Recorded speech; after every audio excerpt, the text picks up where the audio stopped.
সম্প্রতি যুক্তরাষ্ট্রের supreme court এক রায়ে ট্রাম্প প্রশাসনের বৈশ্বিক শুল্ক আরোপের পদক্ষেপকে অবৈধ ঘোষণা করে এবং ট্রাম্পের ঢালাও শুল্ক আরোপের ক্ষমতা কেড়ে নেয়। এই রায়ের পর শনিবার ক্ষুব্ধ ট্রাম্প বৈশ্বিক শুল্ক 10% থেকে বাড়িয়ে 15% করার ঘোষণা দেন।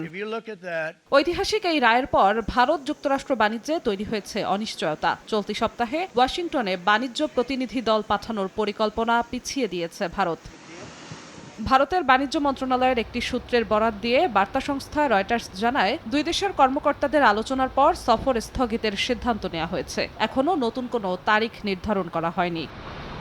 মার্কিন সুপ্রিম কোর্টের রায় ঘিরে এশিয়ার দেশগুলো যেসব সুনির্দিষ্ট প্রতিক্রিয়া দেখিয়েছে তার একটি ভারতের এই পদক্ষেপ।